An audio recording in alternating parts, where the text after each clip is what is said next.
मित्रों, मैं शशि भूषण मिश्रा आप लोगों के पसंदीदा चैनल एकलव्य एकेडमी के यूट्यूब पर हार्दिक स्वागत करता हूं।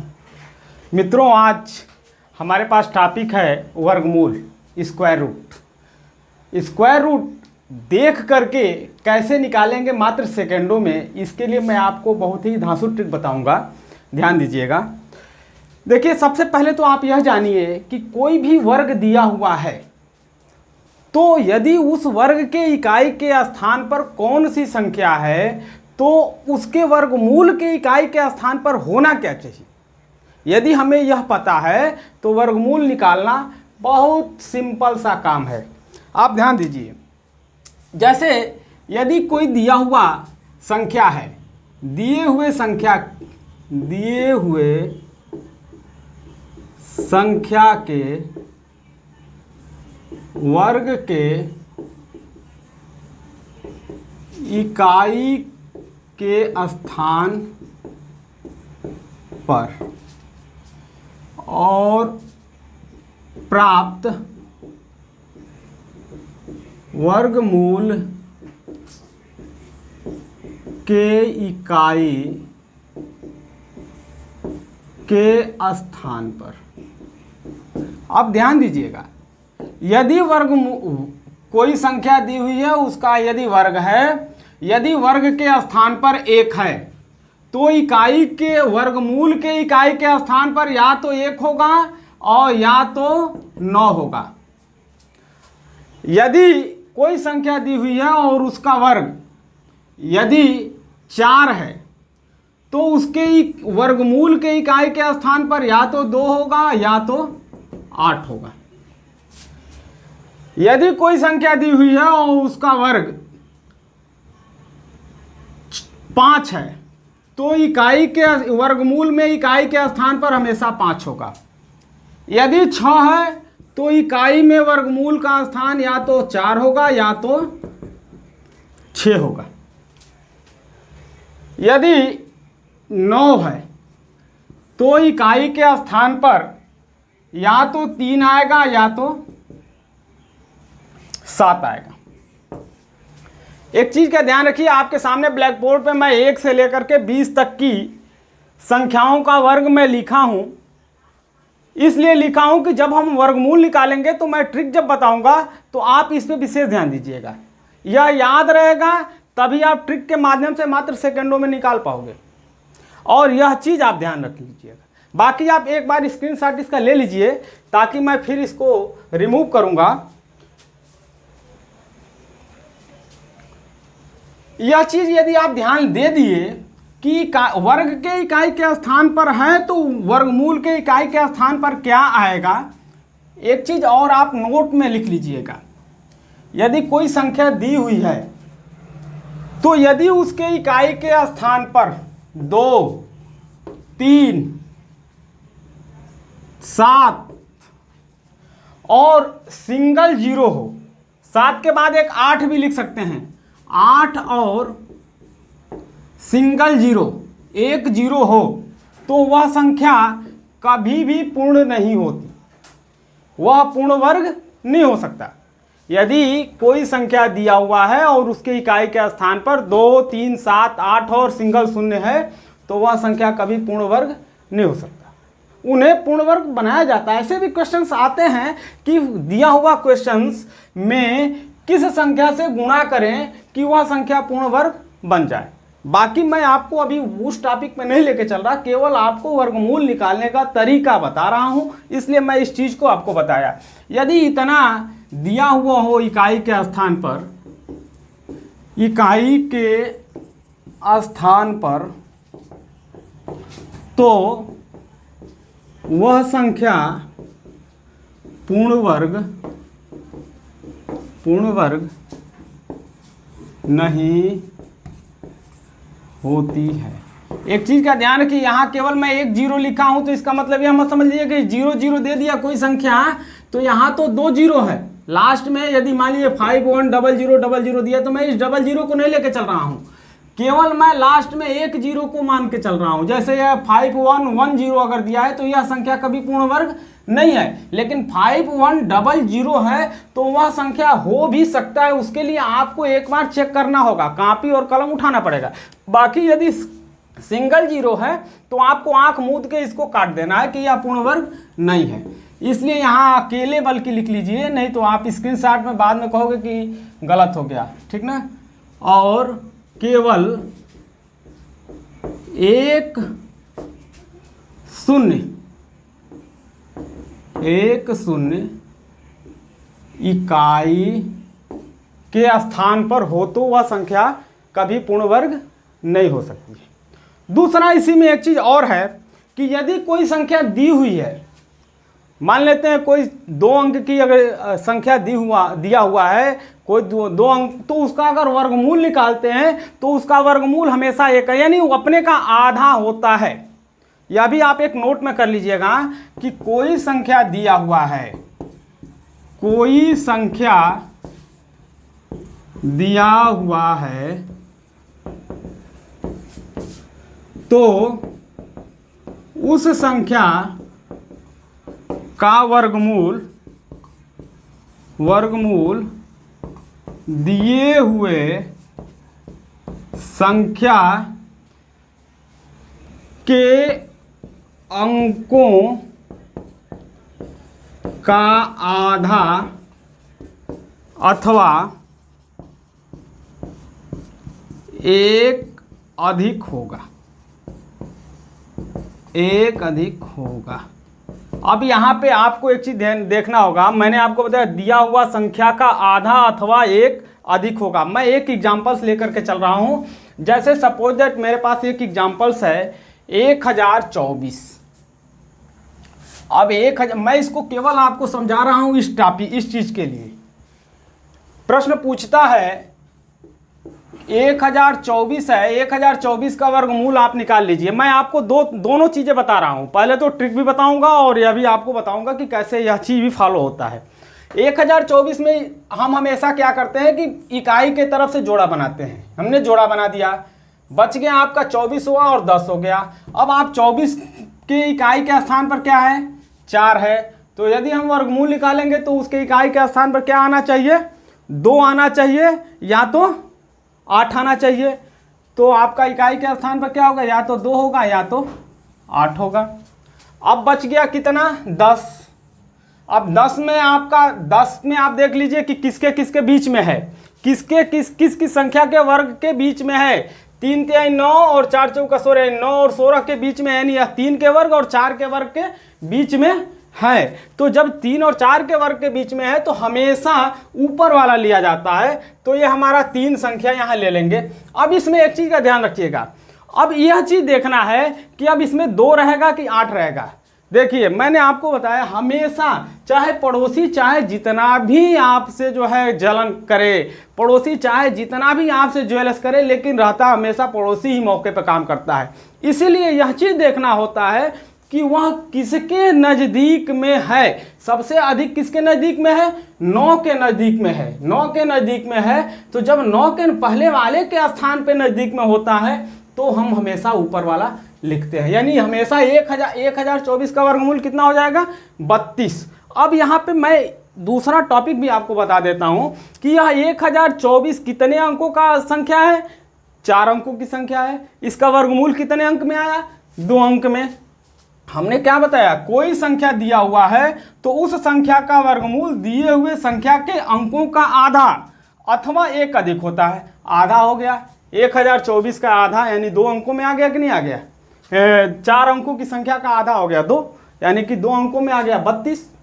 तो यह दोनों चीजें फॉलो होता है। कभी कभी परीक्षाओं में आ जाता है कि 32 अंकों को, मान लीजिए कि अगर परीक्षा में क्वेश्चन आ गया कि 32 अंकों की संख्या का वर्गमूल कितने अंकों का होगा। अब देख लीजिए हमारा प्रश्न आ गया यहाँ पे मैं जो यहाँ आपको दिया हुआ एक कोटेशन दिया हूँ उसके ऊपर एक प्रश्न मैं दे दिया, और यह प्रश्न आपका एसआई में आया हुआ है, एसआई 2009 में आया हुआ है, और शायद पीओ 2001 में भी आया हुआ है। अभी ये इसके ऊपर कंफर्म नहीं है पीओ 2001, लेकिन एसआई 2009 में आया हुआ यह क्वेश्चन है। अब यह 32 अंकों की संख्या का वर्गमूल कितने अंकों का होगा? हमने आपको क्या बताया, कोटेशन आपको बताया है कि कोई संख्या दिया हुआ है तो उस संख्या का वर्गमूल दिए हुए संख्या के अंकों का आधा अथवा एक अधिक हो। तो आधा इसका 32 का वर्गमूल कितने अंकों का होगा?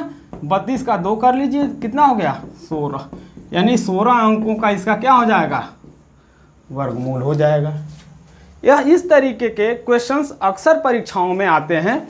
अब मैं आपको इस वर्गमूल निकालने के लिए थोड़ा ट्रिक बता दूं, बाकी फिर बहुत सारी चीज़ें हैं जिसको हम ले करके चलेंगे। वर्गमूल बहुत छोटा चीज़ नहीं है। एक दूसरा एग्जाम्पल्स लेकर के चलते हैं,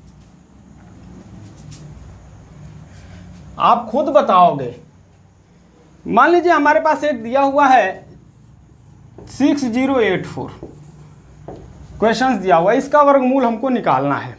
वर्गमूल निकालेंगे कैसे? मैंने आपको बताया आप पेयर बना लीजिए, पेयर हमारा बन गया।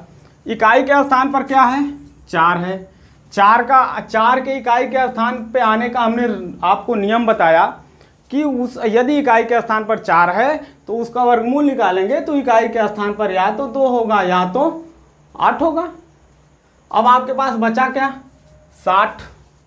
अब 60 को देख लीजिए किसके किसके बीच में है, आपके सामने मैंने लिख दिया हुआ है। अब बहुत ज़्यादा आपको मैं मेहनत नहीं करा रहा हूँ, इसलिए मैंने लिखा है कि आप इसको याद कर लीजिए। बिना इसको याद किए यह ट्रिक आपके लिए फॉलो नहीं है। आपको इससे बढ़िया तो फैक्टराइजेशन होगा, लेकिन यदि ट्रिक का इस्तेमाल करना है तो आपको यह नियम याद करना पड़ेगा। 20 तक की कम से कम संख्याओं का वर्ग याद करना पड़ेगा। अब देख लीजिए 60 किसके किसके बीच में है? 60 है 7 और 8 के वर्ग के बीच में हमेशा। अब यहाँ देख लीजिए 7 और 8 के बीच में है तो हमेशा हमने क्या बताया? ऊपर वाली संख्या को लेते हैं। हमेशा ऊपर वाली संख्या ले लिया, यहाँ क्या हो गया? 7 हो गया। ठीक, अब देख लीजिए कि यह जो 60 है वह 64 के नज़दीक है कि 49 के नज़दीक है। 64 में से 60 घटाएंगे तो 4 बचेगा, और 60 में से 49 घटाएंगे तो कितना बचेगा? 11। यानी 11 और 4 का डिफरेंस 4 के नज़दीक होगा। तो जब 4 के नज़दीक है तो यानी कि यह नीचे वाले 8 के वर्ग के नज़दीक हो रहा है, तो यह क्या हो जाएगा?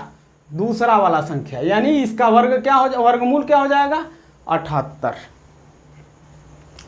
अब यदि आपको अभी आप पढ़ रहे हो, परीक्षाएं यहाँ अभी नहीं है, आप इस तरीके के क्वेश्चन सब लगा रहे हो तो इसका आप चेक भी कर सकते हो। एक बार रीचेक करके देख लो। 78 का वर्ग कर लो यहाँ पे, तो हो जाएगा 8 में 8 का गुणा करेंगे तो 64, 4 हो गया, आपका बचेगा 6। 8 में 7 का करेंगे तो 56, 56 में 6 का जोड़ेंगे तो कितना हो जाएगा? 62। 7 में 8 का गुणा कर लीजिए तो 56, बचेगा आपका 5। फिर 7 में 7 का गुणा कर लीजिए तो 7, 49 और 5, 49 और 5 हो जाएगा 54। ये हो जाएगा 4, 6 2 8, 6 4 10, 5 1 6, 6084 आ गया कि नहीं आ गया? मैंने कोई फैक्टराइजेशन नहीं किया, केवल आपका नियम मैंने फॉलो किया, ट्रिक फॉलो किया और यह आपका वर्गमूल निकाला। आप और भी एग्जाम्पल्स ले लीजिए, जितना एग्जाम्पल्स लगा करके आप प्रैक्टिस करोगे उतना ही आपका कॉन्सेप्ट क्लियर होगा। मैं और 1-2 एग्जाम्पल्स लेकर के चलता हूँ, उसके बाद आप खुद भी लगाओगे, आंख मूंद के लगाओगे। आपके सामने यदि कोई क्वेश्चंस आ गया तो आपको किताब कलम या उठाने की ज़रूरत नहीं होगी, केवल आपके दिमाग में कॉन्सेप्ट और जो दी हुई संख्या है उसका वर्ग याद है यदि है तो आप आसानी से कर लोगे मेरे मित्र। मैं आपके सामने थोड़ा सा बड़ा क्वेश्चंस लेकर के चल रहा हूँ। एक मैं आपको अपवाद बता दूँ, एक अपवाद है 1296 का। 1296 पे यह नियम फॉलो नहीं होता। एक ऐसी संख्या है कि जो 1296 जिस पे यह नियम फॉलो नहीं होता। आप इसको आप दिमाग में रख लो, 1296 एक ऐसी संख्या है जिस पे आपका यह नियम फॉलो नहीं होता। 1296 का जो स्क्वायर रूट होगा वह होता है 36। ठीक, तो इसमें आपका यह अपवाद है, अपवाद के रूप में है। मैंने आपको यह भी एक चीज बता दिया, यह ट्रिक आपका 1296 पे कभी फॉलो नहीं होता। आप देख सकते हो, यहाँ हो गया 6, या तो 4 होगा या तो 6 होगा। अब यहाँ बच गया 4, 4 3 12। अब देख लीजिए 12 25 के बीच में है, यह 9 और 16 के बीच में है। ठीक, तो 9 और 16 के बीच में हमेशा क्या लेंगे, ऊपर वाली संख्या लेंगे। अब यह जो है 9 और 16 के बीच में है। ठीक, तो आपका 9 3 12 और 9 के बीच में देख लीजिए, यहाँ 12 से घटाएंगे 9 से तो कितना बचेगा, 9 4 13, 9 3 बचेगा। यहाँ 3 हो रहा है और यहाँ क्या हो रहा है, 4। अब ये बताइए 3 वाला संख्या 9, यानी 3 हमारा कम पड़ रहा है ना, तो ऊपर वाली संख्या होनी चाहिए 4 होनी चाहिए ना, जबकि हो कौन सी संख्या रहा है, 6 हो रहा है। यहाँ 6 हो रहा है, ये 4 नहीं हो रहा है, इसीलिए यह ट्रिक काम नहीं करेगा। यह 1236 पे आप हमेशा ध्यान रखिएगा, यह एक संख्या अपवाद के रूप में है, पूरे मैथमेटिक्स के वर्गमूल में इस ट्रिक को काट देता है वह संख्या। तो अपवाद हर जगह आता है, इसलिए मैंने इस चीज़ को आपको पहले बता दिया।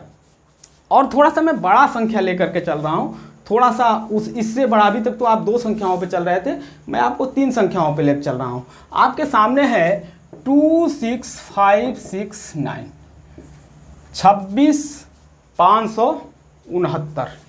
अब आप देख लीजिए, इसका भी पेयर आप बना लीजिए, बाकी बचेगा आपका 265। यहाँ इकाई के स्थान पर क्या है, 9, क्या होगा, या तो 3 होगा या तो 7 होगा। अब यहाँ क्या बच गया, 265 देख लीजिए किसके किसके बीच में है, 256 और 289, यानी 16 के वर्ग और 17 के वर्ग के बीच में है। तो हम हमेशा क्या लेंगे, ऊपर वाला ले लेंगे, यानी 16 हो गया। अब देख लीजिए 256 और 289 में कौन इसके नज़दीक में है, 265 के नज़दीक में 256 है या 289 है, 256 जो है 265 के नज़दीक में है, इसीलिए इसके ऊपर वाला संख्या ले लेंगे, यानी 163 इसका क्या हो जाएगा, वर्गमूल हो जाएगा। और भी बहुत सारे एग्जाम्पल्स आपके सामने मैं रखूँगा। आपके सामने एक और एग्जाम्पल्स मैं रख रहा हूँ, आप खुद ही लगाइए। 7921 कर लीजिए। 7921 में इकाई के स्थान पर आपका क्या है, 1 है। अब आप बताएंगे क्या होगा, या तो 1 होगा या तो 9 होगा। अब क्या हो रहा है, 79 हो रहा है। 79 किसके किसके बीच में है, 79 आपका जो है 64 और 81 के बीच में, यानी 8 के वर्ग और 9 के वर्ग के बीच में है। हमेशा मैंने क्या बताया, ऊपर वाला संख्या लेंगे, यहाँ हो जाएगा 8। अब आप देख लीजिए, अब आपका 79 किसके नज़दीक में है, 64 के नज़दीक में है कि 81 के नज़दीक में है। 64 दूर पड़ जाएगा, 81 उसके बिल्कुल नज़दीक है। तो हम हमेशा क्या कर लेंगे, नीचे वाली संख्या ले लेंगे।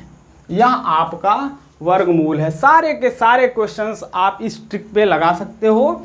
केवल एक अपवाद के रूप में आपका 1296 है, जो कि नज़दीक में होते हुए भी हम हमेशा नीचे की संख्या को लेते हैं। 1296 में आप याद रख लीजिएगा, 1296 जहाँ आए आप ध्यान में रख लीजिएगा कि उसका वर्गमूल 36 ही होता है। कुछ कुछ चीज़ें आपको याद करना पड़ता है, बाकी अगर आपको नहीं याद है तो कोई ज़रूरी नहीं कि 1296 ही परीक्षा में आएगा, लेकिन अक्सर परीक्षाओं में ऐसे ही क्वेश्चंस आते हैं, 1296 ही आ सकता है। वह यह नहीं देखेगा कि आपको ट्रिक याद है कि नहीं याद है, इसलिए आप 1296 को याद रखिएगा। बाकी सारी जितने भी क्वेश्चंस आएंगे आपको ट्रिक पे आएंगे। मैं 1-2 क्वेश्चंस और लेकर के चलूँगा, बाकी अब वर्गमूल पे मैं आपको फैक्टराइजेशन लेकर के चलूँगा, जो कि इसका बेस रूल्स है। फैक्टर का ही जो है, फैक्टर ही वर्गमूल का सबसे बेस रूल्स है। आपको यह ट्रिक तो याद होना ही चाहिए, फैक्टर जरूर याद होना चाहिए। मैं 1-2 और एग्जांपल्स लेकर के चलूँगा। आपके सामने है 2116 2116 मैं ले लिया। अब आप देख लीजिए, जो पेयर बनाइए, इकाई के स्थान पर बच गया आपका 16 आया, 6 आया, तो यहाँ हो जाएगा क्या, या तो 4 होगा और या तो 6 होगा। अब क्या हुआ यहाँ 21 देखिए किसके किसके बीच में है, 16 और 25 के बीच में है, यानी 4 के वर्ग और 5 के वर्ग के नज़दीक में है। अब यहाँ देख लीजिए, हमेशा क्या लेंगे हम, ऊपर वाला संख्या लेंगे 4। अब देखिए यह जो हमारा 21 है वह 25 के नज़दीक में है कि 16 के नज़दीक में है। यह जो है 25 से जो है 4 का अंतर है, 16 से 5 का अंतर है। तो यहाँ जब 25 के, यह हमारा जो है 25 के नज़दीक में आ रहा है, तो हम हमेशा क्या लेंगे, नीचे वाली संख्या लेंगे, यानी इसका वर्गमूल क्या हो जाएगा 16।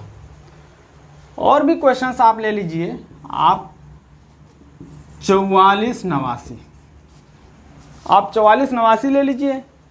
इकाई के स्थान पर आपका क्या बन गया, बच गया 9 का हो जाएगा, या तो 3 या तो 7।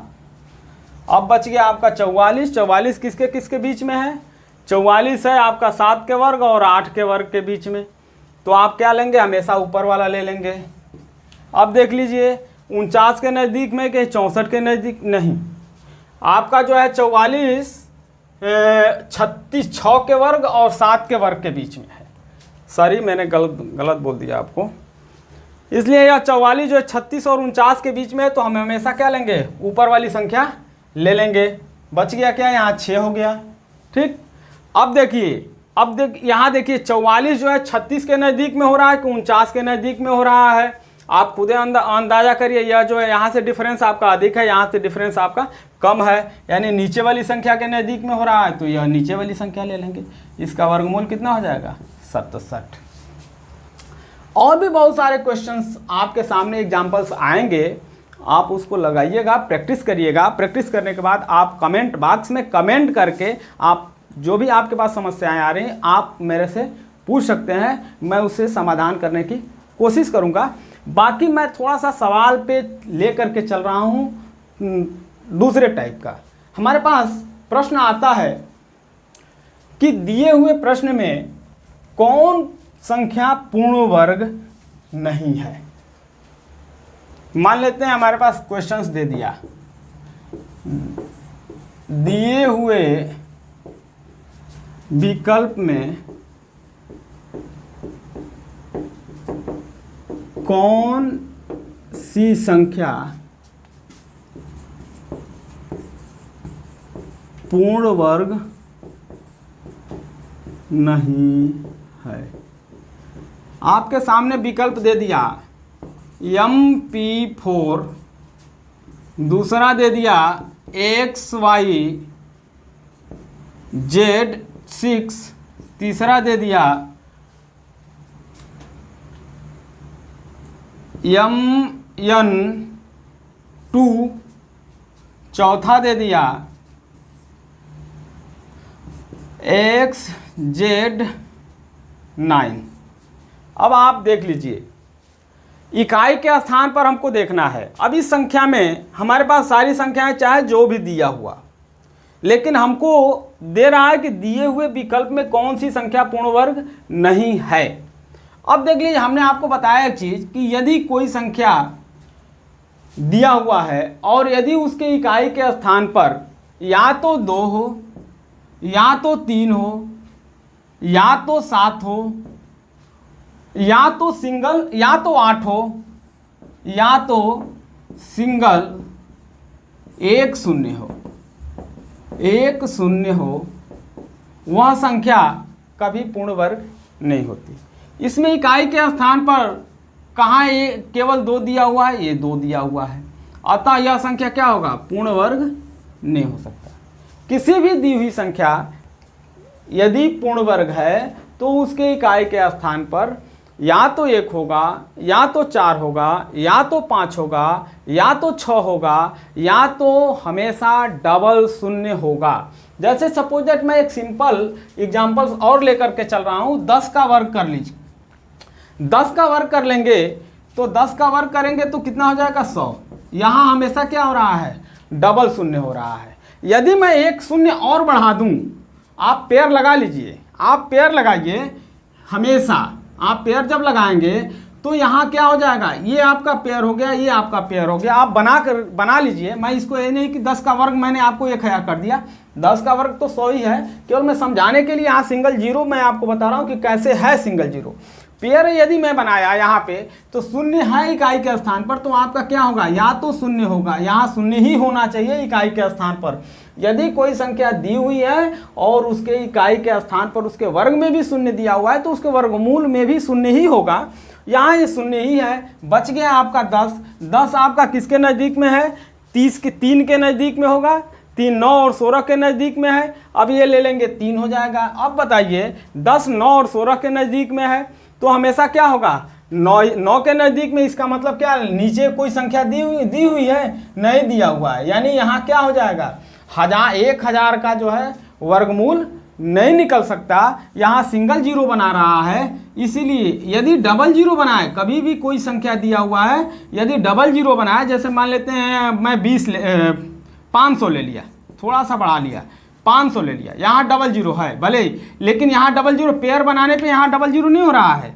आप यहाँ सिंगल हो गया तो 500 का वर्गमूल नहीं होगा, यहाँ डबल जीरो है, इसका अगर वर्गमूल कर रहे हैं, वर्ग कर रहे हैं तो 500 का हो जाएगा 2500, 25 और 25 के आगे 4 जीरो कर लीजिए। देखिए डबल जीरो हमेशा जो है डबल पेयर बन रहा है, डबल पेयर बन रहा है, यानी यह संख्या क्या है, डबल पेयर में है, यह संख्या वर्ग है। यह चीज़ आप ध्यान रखिएगा कि इकाई के स्थान पर यदि सिंगल जीरो है तो आप उसको हमेशा काट दीजिएगा, यदि प्रश्न पूछे कि यह पूर्ण वर्ग है कि नहीं है। अब इसी तरीके के और भी क्वेश्चंस आते हैं।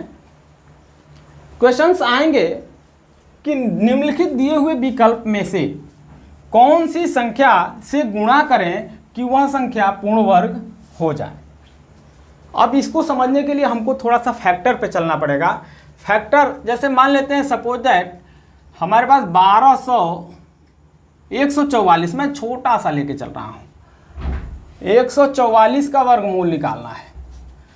मैं इसको फैक्टर के रूप में लेके चलूंगा। 144 का गुणनखंड कर लीजिए, आप कर लेंगे तो 2 7 14, 2 दूना 4, 2 से हो जाएगा 36, 2 से हो जाएगा 18, 2 से हो जाएगा 9, 3। एक चीज़ का ध्यान रखिएगा, यदि संख्या पूर्ण वर्ग है तो उसका जो गुणनखंड होगा वह हमेशा पेयर में होगा।